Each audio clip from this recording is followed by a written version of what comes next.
Hello! Today we will be talking about something that infuriates me. Something that makes Korn very angry. More so than Scarbrand hitting him in the back. And that is, why can't people seem to train lateral raises the right way?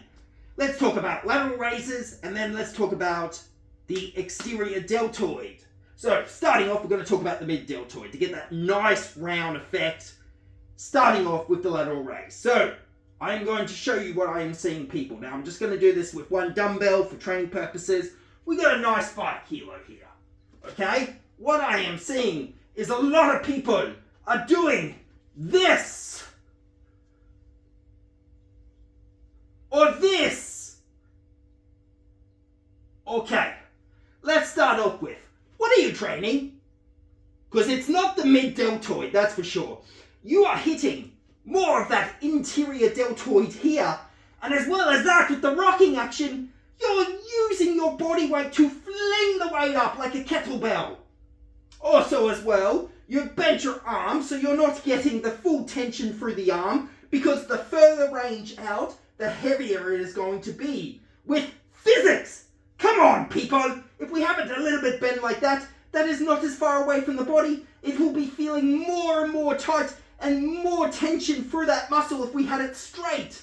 So, let us talk for a second. You're already hitting your interior deltoid, what is here, with dumbbell press, chest press, shoulder press, bench press, dips. So you're already overtraining it. And this can lead to, well, your shoulder posture going forward and causing shoulder pain in here. And I see a lot of people get that. So first things first, we're going to correct the form.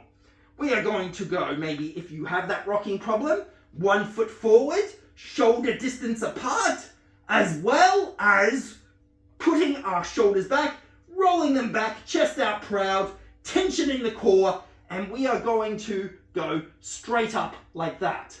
So, from the side, and you can probably see we use our thumb. If you have pockets on your pants, we use that to line it up, and then we go straight out like that. And then lower, and then back out, and then lower. Having that arm straight out will have that tension hitting that shoulder more. As well as that, we are positioning ourselves. We're not using our body to rock the weight to get it up there. And on another note, we are actually hitting the muscle that we intended to hit. We are taking out the interior deltoid out of the equation completely. As well as that, I will accept a little bit of an arm bend if you go up above 15 kilos. So if you're doing that, that's okay. It's okay to have a little bit of an arm bend like that. But this, I don't know anymore. And to give you an example why it could be possible, here it is with 17.5 kilos.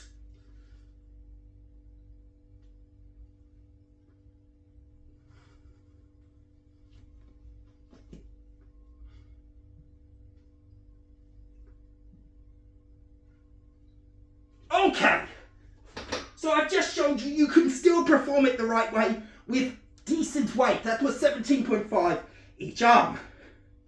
Next, let's talk about the exterior deltoid. For example, let's talk about the opposite version of the pec deck. So you know how you have the pec fly machine and you can turn it around to work the exterior deltoid?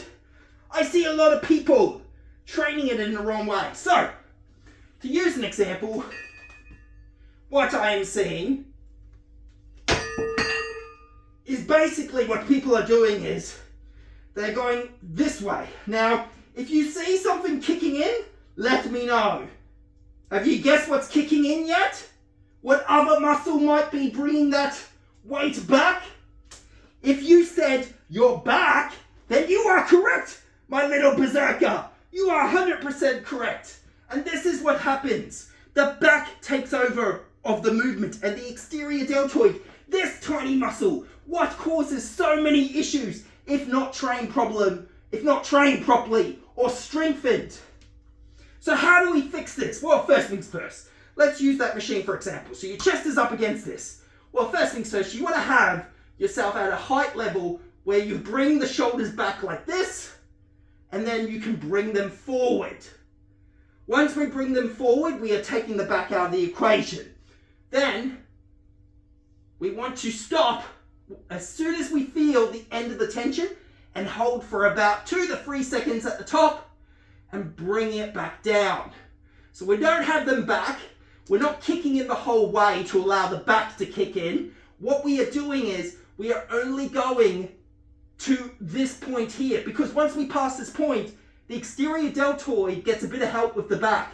But if we keep it at this point, we can feel the burn in our exterior deltoid.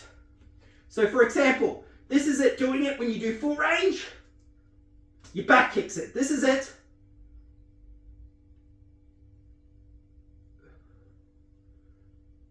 That's basically the range. And from there we can feel it. Now you can do this leaning against a bench at 45-degree angle and doing that with dumbbells as well. This works wonderful as well. But remember, start light, because if you go too heavy as well, that is when your back will kick in as well. So I hope this helps when it comes to your training, when it comes to your mid-deltoid and exterior deltoid. And as always, blood for the blood god, skulls for the skull throne. And keep on lifting.